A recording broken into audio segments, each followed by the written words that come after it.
IronWrath, the masters of cinematic metal, delivered their powerful debut full-length album back on May 31st of 2023.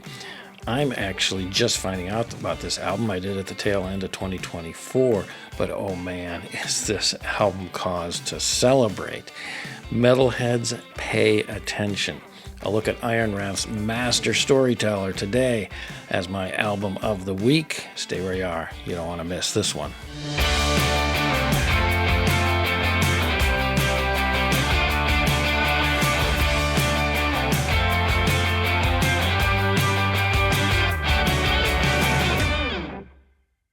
Hey there, y'all. Welcome back to another Tim Talks Christian Rock. Tim Risto here. Thank you so much for joining me here today at the Creative Christians channel, coming to you from the great state of Texas. I hope that you're having a great day today, wherever you are, and may God bless your day going forward from here. If you would, please take a moment to hit that like button on this video, and if you have not yet, please subscribe to my channel as well. From the analytics, I can see that there's a lot of people that keep coming back to my channel and watching my videos, but they aren't subscribed yet. And, you know, subscribing really does help my channel out. The more subscribers I get, the more content I can produce, the more often I can produce it, and of course, going forward, the better quality I can make it as well. So it's my goal to hit that magic 1,000 subscriber mark early in the year this year. That's my goal. You can help make a difference in that by hitting that subscribe button. And truly, I mean this. Thank you so much to all of my supporters out there. You are truly greatly appreciated. Okay, moving on. All right, y'all, if you've seen my 2024 Album of the Year video already, you know that the album I chose had a title that featured a direct reference to the King of Kings himself, Jesus Christ.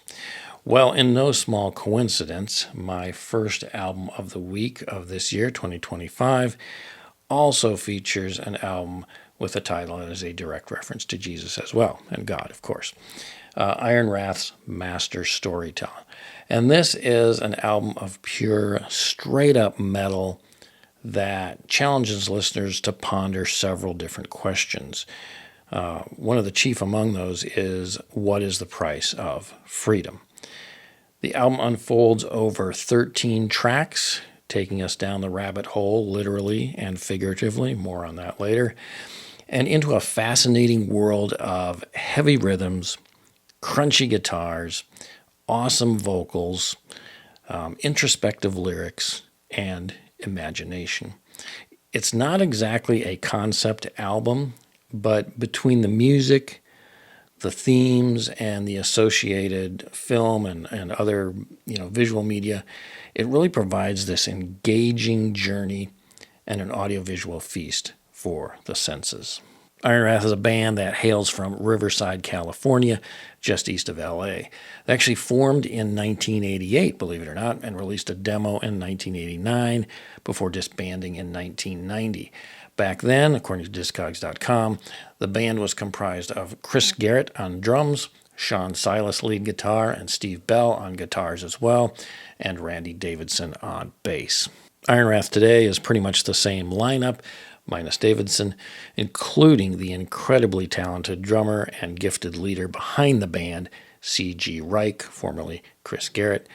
Much more on him a bit later as well. Sean Silas on lead guitar, and Steve Bell on guitars.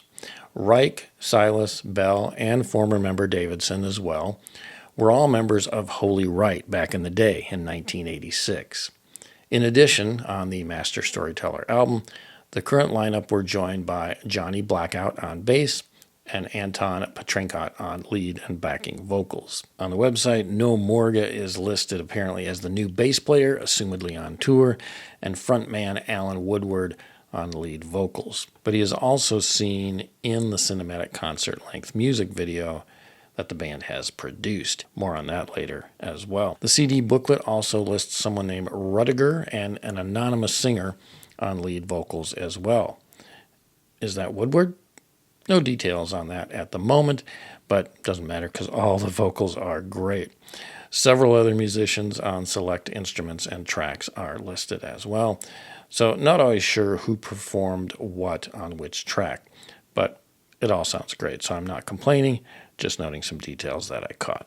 IronWrath actually performed at Immortal Fest in Ohio on August 30th, 2024, just last year. Any of y'all catch them there? If so, go ahead and let me know in the comments down below. I'd love to hear about it. I'm hoping they're back again this year. I'm planning to go, and I would love to see them. Man, if you can't tell already, I'm really excited about this band and this album. As I mentioned earlier, I only discovered them late in 2024, and that was thanks to C.G. Ryche himself. C.G. is an accomplished drummer, has an impressive resume as a drummer and onstage performer, and is also an award-winning filmmaker. Can't go into all the details about him right now, but highly encourage you to look him up and learn more about him. Hope to also learn more about him in an upcoming episode of Creative Christians. More on that later as well. But IronWrath is truly a unique Christian modern metal band. I don't think anyone in Christian metal is doing anything quite like they are right now. As I mentioned in my intro, they are known as the masters of cinematic metal. You might ask, what exactly does that mean?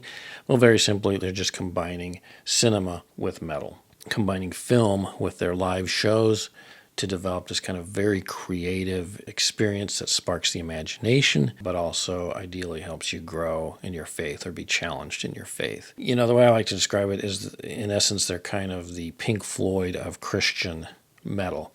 If y'all watch my shows frequently, you know that I'm a big fan of Pink Floyd's music. I'm always finding and noting hints or influences of Floyd in other bands' works. IronWrath also exhibits, several Pink Floyd influences. While their style of music is definitely not similar, Floyd is not metal at all, there are some subtle nods in IronWrath's music and audio production, as well as in some of their lyrics, where there are a few lines like "Have a Cigar" and "Hey You," and more prevalent influences in their stage show and in their visual media and film. And that's really where this cinematic aspect comes into all this. They are a very visual band in that they have these big screens with film visuals going on. It's part of the show, blending music with visual presentation and augmenting not only the experience of seeing the band live on stage, but augments the meaning behind the songs as well. It's all great stuff. It gets me to thinking, I can't help wondering what C.G. Ryche and the band would do if they were given a shot at performing at the Sphere in Las Vegas. I mean, can you imagine the visuals and the performance? I'd be first in line. All right, let's get going on track by track. First, track number 1 is titled One, appropriately enough. This album kind of sneaks up on you. It starts out a little quiet, low, subtle. Then CG's drums come in, followed by some great crunchy guitars. The album starts out setting this slower but sweet, heavy and aggressive sound and tone. That's largely what the album follows throughout, although the pacing does change here and there, of course. But I really like it. It's grown on me a lot.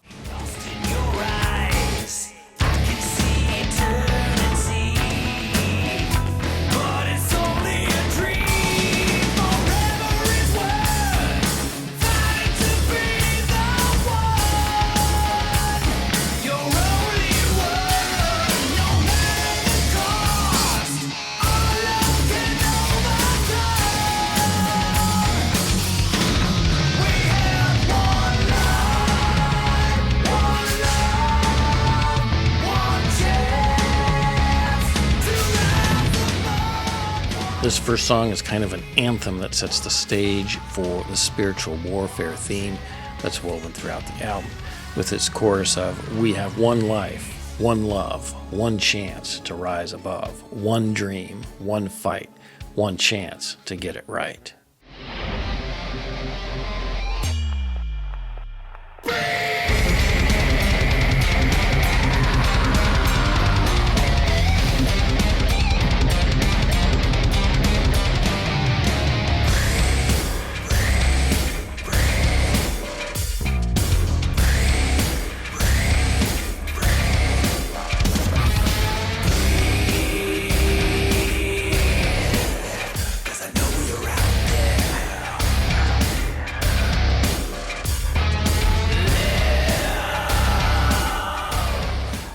Track 2 is the title track, Master Storyteller. This one has a great hook, and this is one of the tracks that just stuck with me a lot after listening to it, and I couldn't get it out of my head.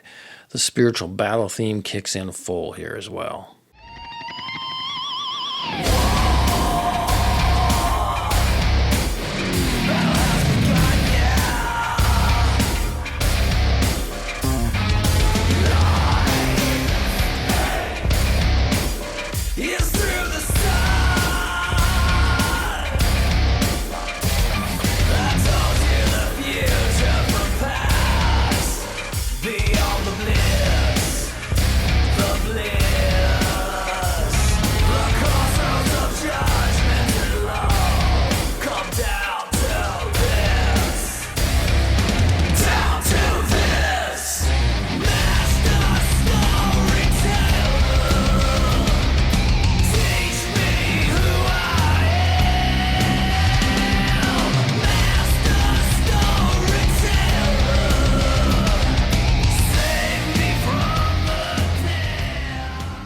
I love the analogy of Jesus, God, as a master storyteller. Jesus told parables and stories to get his message across. God made all of creation, including us, as part of his master plan, his master story, if you will. And this is a very cool way to put that whole theme of history, of creation, and our place in it as a part of God's will into an album and on a more personal level for you and me. It's fantastic stuff.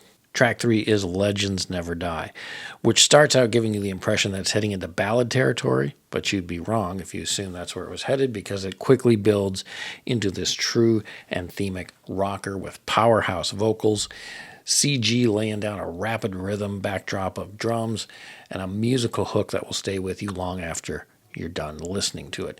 This is really a call to action song, a call to stay in the fight and never give up, as defined by legends who sacrifice their own self-interests, their own personal desires, and in some cases their lives for others.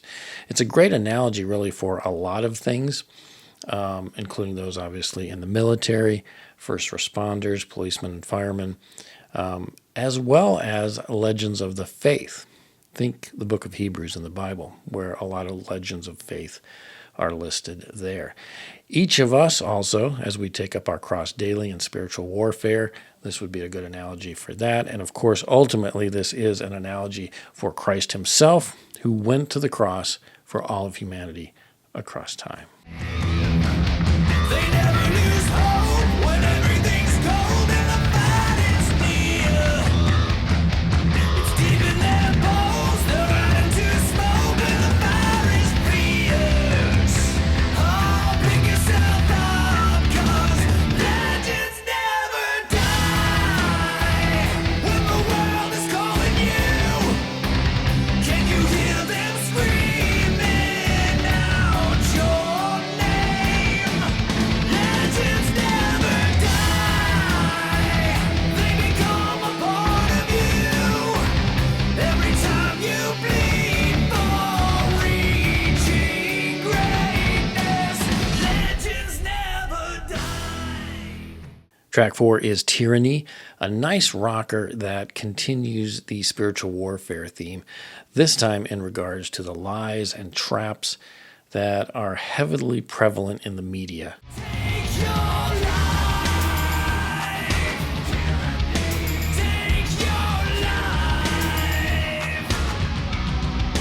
Take your life. Take your life.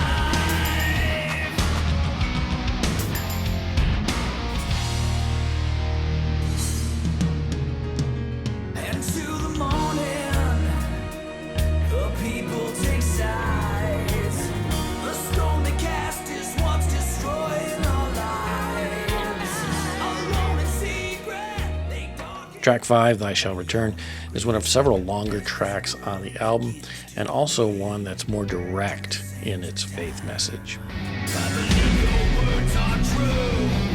That's why I put my trust in you.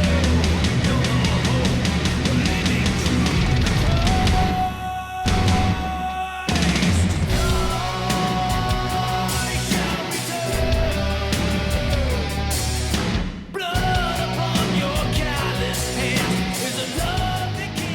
There's definitely a different vocalist here on this track. I'm not sure who, but his opening lines when he sings them just reminds me of someone that I feel like I should know who they are.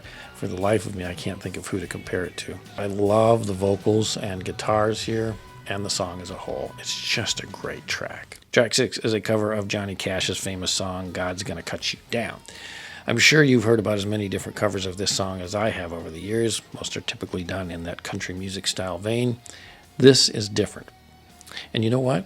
I really like this version because it is different, and in a way that I didn't expect. Obviously, it's a metal version, which I think is pretty cool, and they do it without being extreme metal, to try and just really dramatically veer away from the country version. It's fresh, but it retains a familiarity with the original, and it's a new spin on the tune without disrespecting the original.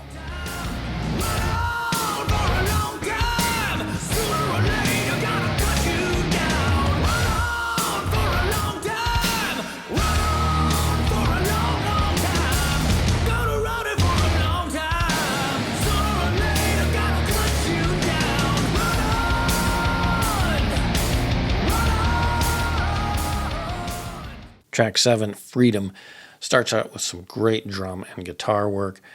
Drums remind me of the theme song to Hawaii Five-0 for some reason, just briefly here as it starts out. Anyway, that aside, this is a really heavy track and another good rocker.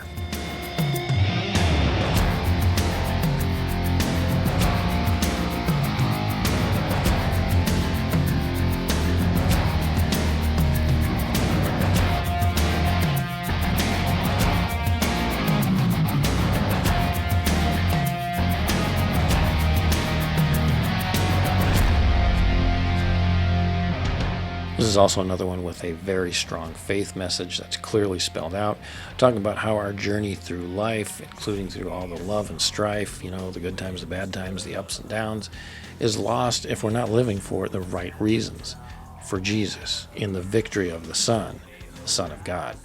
True freedom. The transition to track number 8, I'm Alive, definitely gives me some Pink Floyd vibes again.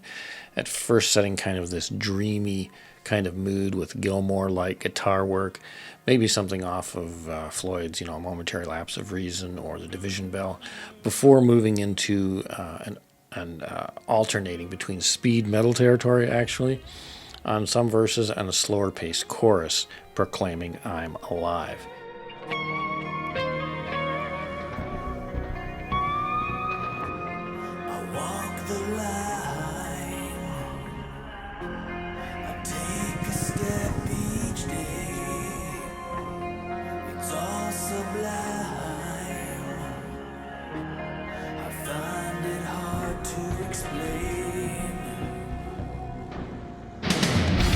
There's no escape, no escape. I'm a fighting soldier. It's for his fate to know where I go. Driven by thoughts of loved ones waiting back home. Every time I lose control. This is one of the harder metal tracks on the album, and I absolutely love it. Would really like to see this one live for sure. The lead out also on the track is very Floyd-like again, as is the lead in to the next track. Track 9 is Bed of Lies, another track about false media narratives, big tech control, the influence of technology in our lives, especially on our youth, handing our lives over to kind of this god of media and technology. But while it opines the dangers that are of our own making, really, IronWrath also provides us with a solution as well. The world has lost its way. God give us the strength to turn from our way. We reap what you sow as we fight for our life. Yeah, neglect what you own. Now we'll pay you the price. Have us the car while you destroy our lives. Laying in a bed of Track 10 is The Best Part of Me, and this is one of my favorite tracks on the album. Ironically, it is a ballad. It slows things down a bit with this really nice acoustic ballad that, again, just hangs with you long after you've stopped listening. This is about losing someone that's important in your life, you know, whether it's a spouse, a close friend, or close loved one of some sort. There's a symphonic feel to part of the background music here, and hints of a Spanish-style guitar at moments too. You know, I'm not a big fan of ballads, but this one is simply great. It doesn't overstay its welcome either. It's just the right length.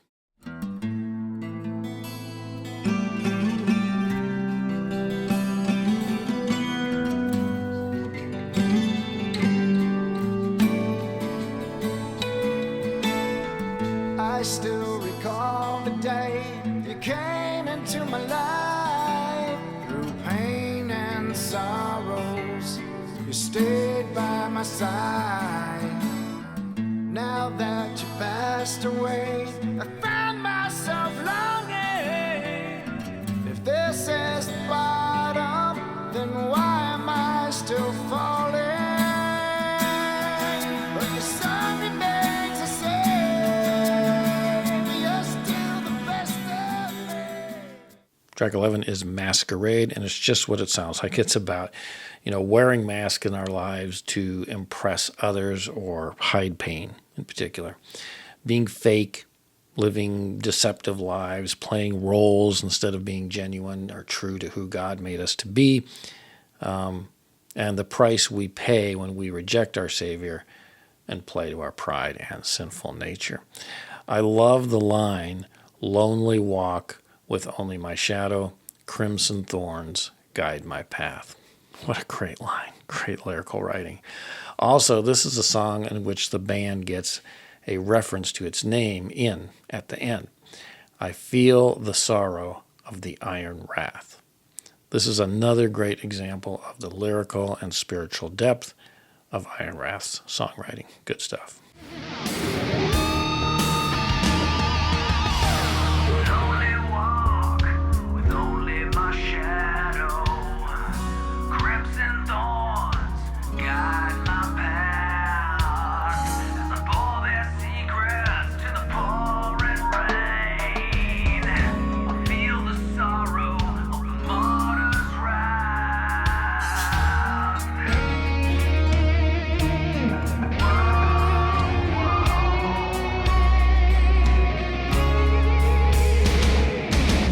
I see a world divided in pain. The heresies of the blind man's charade. Distant eyes and mouth in disguise.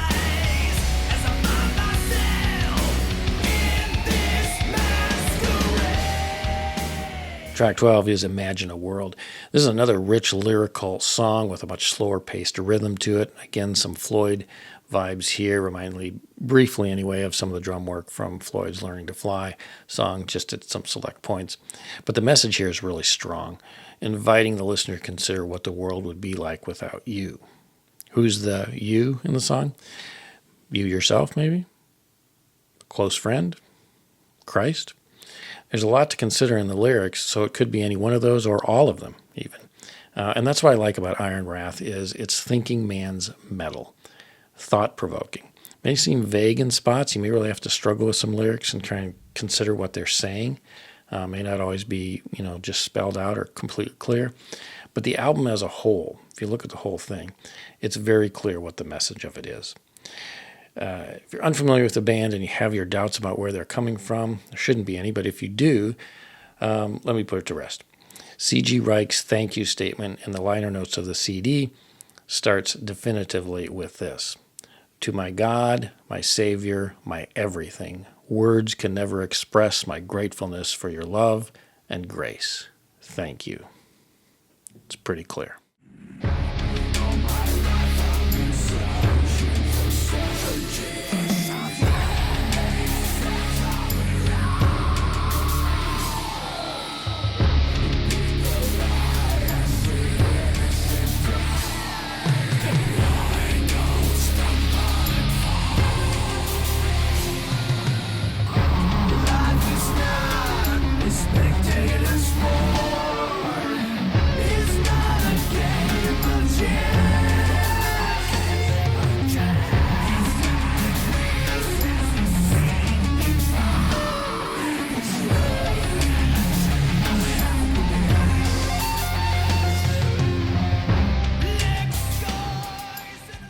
All right, the final track, track 13, titled Death March, seems like it's going to end the album on a bit of a dark note as it musically parallels a marching drum rhythm and slower pacing at times.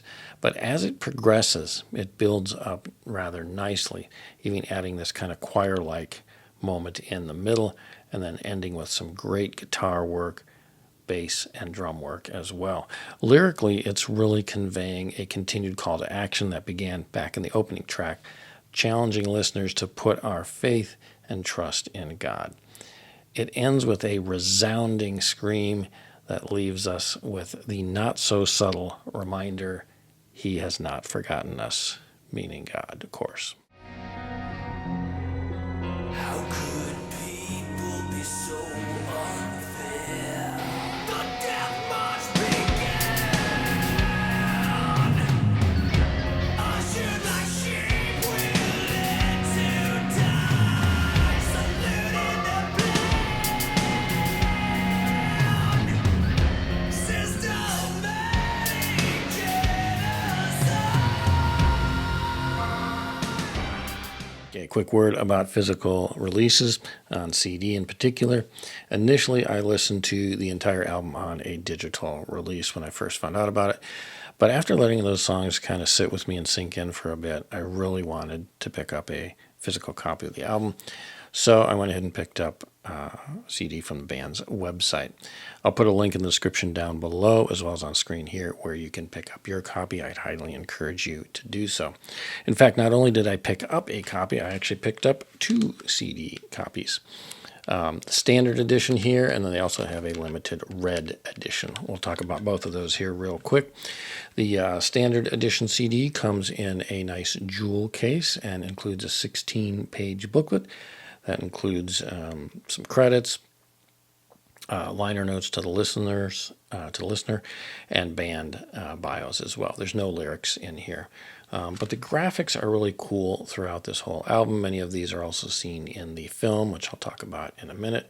But I do really like the style of the graphics. It's just different from a lot of other albums in Christian rock and metal right now. So it's kind of refreshingly different and unique, a different approach to the graphics as well, which is just nice to see for a change of pace. The limited edition red version is pretty much the same as the standard CD and booklet, just in red-themed graphics, which actually I think more than the standard edition, because that dominant red is such a part of the graphics design anyway, and used in the film and media as well, that it just seems to suit them really well. So I really like this red edition. I enjoy having them both. There isn't a vinyl release that I'm aware of, or one that's planned that I'm aware of at this time. As a vinyl head, of course, I'm hoping maybe we'll see one someday. I would love to see a double vinyl release, maybe with some alternate mixes or additional tracks or extra songs that we haven't heard, and maybe also as well with the 89 IronWrath demo on it too. Wouldn't that be cool? All right, I can't wrap up this review without at least a quick look at the cinematic aspect of this band, and C.G. Ryche in particular.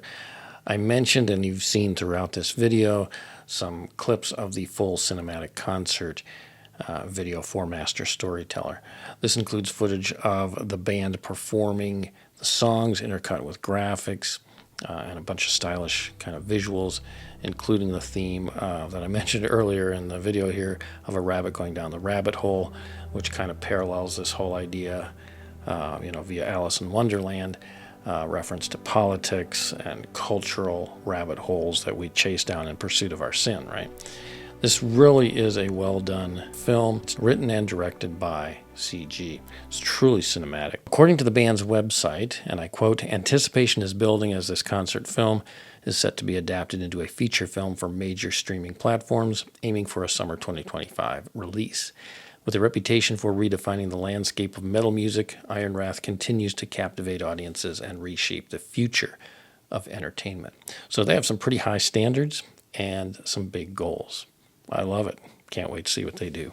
If you want to check out their website for more media and videos, including music videos, they have some great ones on there. Lots of good stuff there. I'm still digging into it all. What a great album. I absolutely love IronWrath. They have a hard, heavy metal sound. Some might even call them industrial metal, but I really do prefer that term, cinematic metal. I think that fits them so well. I love the Pink Floyd influences throughout. It's a very strong album filled with thought-provoking lyrics that challenge you spiritually. This album is truly a Christian metal masterpiece. One thing that really strikes me about this album is that it hangs with you after listening. On my first listen, I was like, yeah, cool. Then a song or two got stuck in my head. I listened again. More songs and hooks stuck with me, and it kept coming back to me in between listenings. So it took me a little bit, I have to admit, to adjust to the little slower pacing of the album. And don't misunderstand me. I don't mean that in a negative way at all. It's only because personally, lately, I've listened to a lot of speed metal and thrash bands, both old and new. And so I'd kind of gotten accustomed to that speed. The more rapid fire pacing of guitars and rhythm on those albums. So this little slower pace on, predominantly the album throughout, caught me a little bit off guard on the first listen. But if you feel the same way when you first listen to this, I'm going to tell you, just hang with this album. It's really a grower of an album, and I found for me that the tunes and the lyrics really just kept lingering in my head. The lyrics have these kind of layers to them, and it's not always handing you the message. In fact, it gets you thinking, what is the band saying through this song? Other times it may be more obvious, but sometimes it's just more thought-provoking. This is a very epic album, I think, musically, sonically, visually, of course, in the film media, and thematically.